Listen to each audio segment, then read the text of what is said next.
جی بسم اللہ الرحمن الرحیم.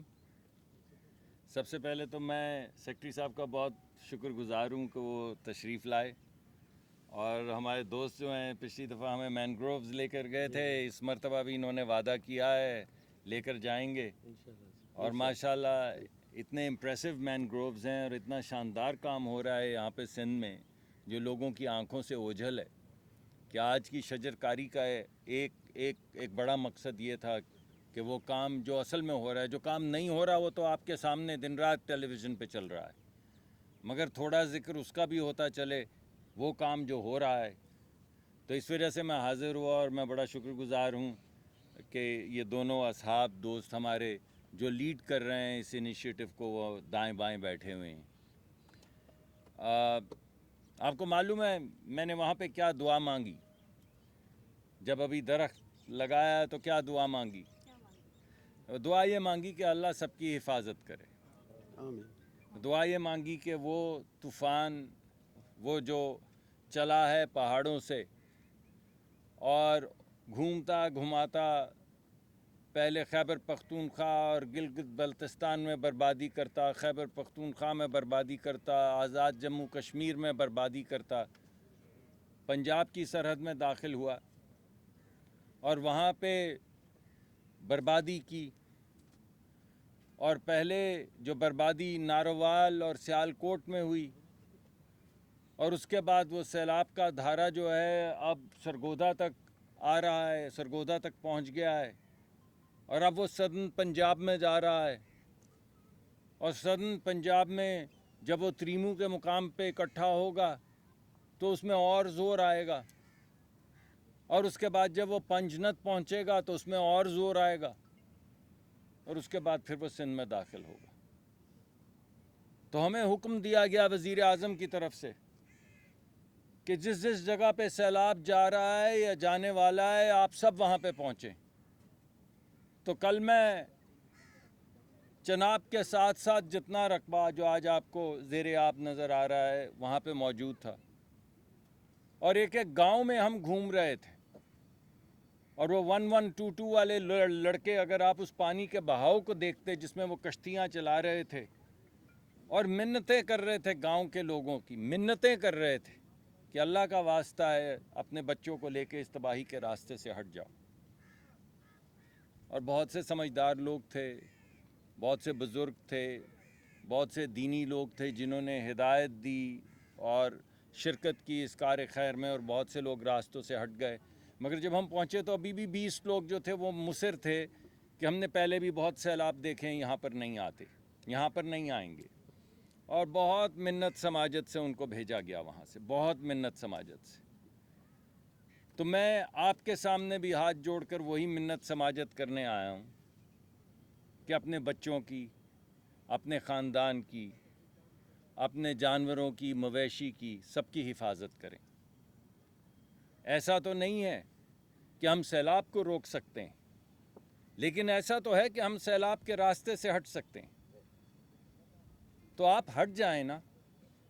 جب سیلاب پہنچے اور تمام ادارے جن کا میں بہت شکر گزار ہوں، سول اداروں کا شکر گزار ہوں، 1122 جیسے ادارے جو پورے ملک میں پھیلے ہوئے ہیں ان کا شکر گزار ہوں، رینجرز کا شکر گزار ہوں، ہمارے دفاعی ادارے فوج کا شکر گزار ہوں، ہمارے یہ جو جوان ہمارے سیکرٹری صاحب ہیں، ہمارے جو جنگلات کو دیکھتے ہیں، ان سب کا شکر گزار ہوں. یہ دن رات، آج میں نے صبح کوشش کی کہ میری سب سے ملاقات ہو جائے، پتہ چلا سب ڈسٹرکٹ میں گئے ہوئے ہیں، سب ڈسٹرکٹ میں پوری قیادت سندھ کی ڈسٹرکٹس میں گئی ہوئی ہے، اس وجہ سے کہ ہمارے بچوں کی، آپ کے بچوں کی، ہمارے بچوں کی حفاظت کر سکیں، اور وہ تمام جو حفاظتی تدابیر ہیں ان کو بروئے کار لائیں.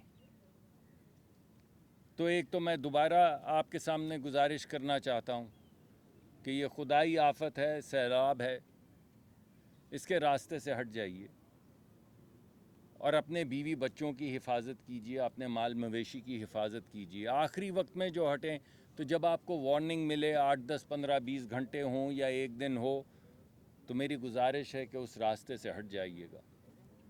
ایک تو یہ میں نے دعا کی کہ اللہ سب کو اپنی حفاظت میں رکھے، اور یہ سیلاب جہاں پہنچا ہے اور جہاں آ رہا ہے ہر جگہ پہ حفاظت کرے ان کی. دوسرے میں نے دعا کی اس درخت کے لیے کہ چھوٹا سا پودا جو آپ نے آج لگایا ہے یہ ایک بہت بڑا درخت بنے. اور یہ دعا میں نے اس وجہ سے کی کہ سیلاب کے خلاف، سیلابی آفت کے خلاف واحد تحفظ جو ہے آپ کا وہ جنگلات ہیں. جب دریا کاٹتا ہے، پانی آتا ہے اور کاٹنے کی کوشش کرتا ہے تو اس پانی کے راستے میں جو ایک دیوار قدرت کی طرف سے حائل ہے وہ درخت ہے.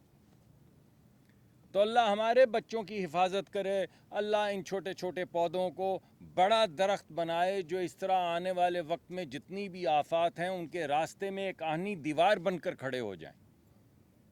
تو مقصد صرف ایک درخت لگانا نہیں تھا. اور جیسے پچھلی مرتبہ ہم ان کے ساتھ گئے اور ہم نے پورا جنگل دیکھا، آپ خدارا آپ جائیے ذرا دیکھیے تو صحیح اپنے سندھ کے مین گرووز کو. وہ تو ایسے لگتا ہے کہ کوئی نئی آبادی ہے، کوئی شہر ہے جس کی گلیاں ہیں، جس میں کوئی پوریاں بیچ رہا ہے، جس کے اندر کوئی دکان کھلی ہے، کوئی چھوٹے درخت ہیں، کوئی بڑے پودے ہیں. وہ ہاپرس کا کیا نام ہے جو آپ نے بتائے تھے؟ مڈ سکپرز. وہ عجیب و غریب قسم کی دکانیں کھلی ہیں، عجیب و غریب قسم کے جانور ہیں، بائیو ڈائیورسٹی ہے. لیکن سب سے بڑی بات یہ کہ جو تباہی آپ کو آج نظر آ رہی ہے سیلاب کی شکل میں، یہ کیوں ہے؟ یہ تباہی اس وجہ سے ہے کہ پوری دنیا کا ٹیمپریچر بڑھ رہا ہے. پوری دنیا کا ٹیمپریچر کیوں بڑھ رہا ہے؟ پوری دنیا کا ٹیمپریچر اس لیے بڑھ رہا ہے کہ پوری دنیا میں کاربن ڈائی آکسائیڈ کی ایمیشن ہو رہی ہے. کاربن ڈائی آکسائیڈ کی جتنی ایمیشن ہوتی ہے دنیا کا اتنا ہی ٹیمپریچر بڑھتا ہے. جتنا ٹیمپریچر بڑھتا ہے اتنے ہی گلیشیئرز پگھلتے ہیں. جتنے گلیشیئرز پگھلتے ہیں، جو صدیوں سے ندی نالے جو ان گلیشیئرز کے لیے پگھلنے کے لیے بہت کافی تھے، ناکافی پڑ جاتے ہیں. اور جب ناکافی پڑتے ہیں تو یہ سیلاب آپ کے سامنے آ جاتا ہے. تو اس کا روٹ کیا ہے؟ یہ گرین ہاؤس گیسز یعنی کاربن ڈائی آکسائیڈ. اس کاربن ڈائی آکسائیڈ کو کھانے کی جو مشین ہے وہ درخت ہے. اگر آپ حقیقت میں چاہتے ہیں اپنے بچوں کو بچانا، اگر آپ حقیقت میں چاہتے ہیں اس دنیا کو بچانا، تو آپ میں ہر ایک شخص جو یہ بات سن رہا ہے، خدارا باہر جائیے. ہر صوبے کے اندر مفت بٹ رہے ہیں، مفت دیے جا رہے ہیں پودے. ایک اپنی بیٹی کے نام پہ اور ایک اپنے بیٹے کے نام پہ لگا دیں، کیونکہ وہ اس کاربن ڈائی آکسائیڈ کو جو پوری دنیا کا درجہ حرارت بڑھا رہا ہے، جس سے گلیشیئرز پگھل رہے ہیں، جس سے سیلاب آ رہے ہیں، جس سے تباہی ہو رہی ہے، اس کو روک دے گا. تو میں آپ کے سامنے حاضر اس وجہ سے ہوا ہوں کہ آج جب گھر جائیے تو راستے سے ایک پودا، ایک اپنی بیٹی کے نام اور ایک اپنے بیٹے کے نام، پودا اٹھاتے چلے جائیے اور جا کے اس کو اسی طرح سینچ کے بڑا کریں جس طرح آپ اپنے بچوں کو بڑا کرتے ہیں. کیونکہ یہی وہ دیوار ہے اس طوفان کے خلاف. ایک قدرت کا جو ٹیمپریچر بڑھ رہا ہے اس کے خلاف بھی، کاربن ڈائی آکسائیڈ کا کارخانہ تباہ کرنے کا، یعنی دنیا کا ٹیمپریچر جو بڑھ رہا ہے اس کو روکنے کا کارخانہ جو ہے وہ درخت ہے. تو خدارا لگا دیجئے نا، اپنے بیٹے کے صدقے، اپنی بیٹی کے صدقے لگا دیجئے، اپنے ماں باپ کے صدقے لگا دیجئے. آپ تو 30-50 سال بعد، ہم تو خیر اب عمر کے اس حصے میں کہ 20 سال کا نہیں معلوم، لیکن یہ درخت تو 50-50 سال، 60-60 سال، 100-100 سال چلتے ہیں. یہ صدقہ جاریہ ہے. صدقہ جاریہ ہے. روز کاربن ڈائی آکسائیڈ برباد کرے گا، روز آکسیجن باہر نکالے گا، روز آہستہ آہستہ ٹیمپریچر نیچے آنا شروع ہوگا تو یہ طوفان تھمیں گے. تو سب سے زیادہ اہم چیز جو ہے، میں اس درخت کو آج اس سیلاب سے جوڑنا چاہتا تھا اور آپ کو بتانا چاہتا تھا کہ یہ صرف تماشا نہیں ہے کہ بس درخت لگایا، تصویر کھینچی، ٹوپی کو ایسے ایسے کیا، اوپر لکھا، کیا لکھا ہے اس کے اوپر، لو ٹریز کیا، اور پھر اس کے بعد گھر چلے گئے. کسی نے لگایا آپ میں سے پودا؟ تو لگا دینا یار. آج یہ جو سن رہے ہیں آپ کی وساطت سے لوگ، وہ بھی باہر نکلیں تو سمجھے نا یہ لو ٹریز کیا ہے. This is not love trees, this is love your children, this is love your future, this is love your future generations, this is love your earth. آپ تو ساحل پہ یہاں بیٹھے ہوتے ہیں, ساحل پہ, یعنی کراچی سے زیادہ کیسا بہترین ساحل کہاں ہوگا. ساحل پہ کسی دن رات کو جائیے دیر, اگر پولیس نہ روکے. یہاں تو پولیس بھی روک لیتی ہے, سننے میں آیا ہے. لیکن اگر کبھی پولیس آپ کو نہ روکے تو ساحل پہ لیٹ جائیے اور آسمان کی طرف دیکھیے, آپ کو پوری گیلیکسی نظر آئے گی. اگر یہاں تو نہیں نظر آئے گی, کراچی کی اپنی روشنیاں, کراچی تو خود گیلیکسی ہے. لیکن اس گیلیکسی سے 100 میل ہٹ جائیے اور جا کے کسی سمندر کنارے لیٹ جائیے تو آپ کو تمام ستارے سیارے نظر آئیں گے تاحد نظر. کچھ اس میں سے ستارے سیارے ایسے ہیں جو 5-5 ہزار لائٹ ایئرز اوے ہیں دنیا سے, لیکن کسی میں آج تک زندگی نہیں ملی, کسی میں نہیں ملی. تو پتھر ہیں, بڑے بڑے راکس ہیں جو اپنے اپنے وہ کیا سورج کے ارد گرد گھوم رہے ہیں, بے جان گھوم رہے ہیں. ارے بھائی, اگر دنیا کے ساتھ آپ یہ قدرت کے ساتھ سلوک کرتے رہے, دنیا کے ساتھ سلوک کرتے رہے, تو قدرت کو کوئی فرق نہیں پڑے گا اگر یہ بھی ایک پتھر جسے آپ دنیا کہتے ہیں بالکل بے جان ہو جائے.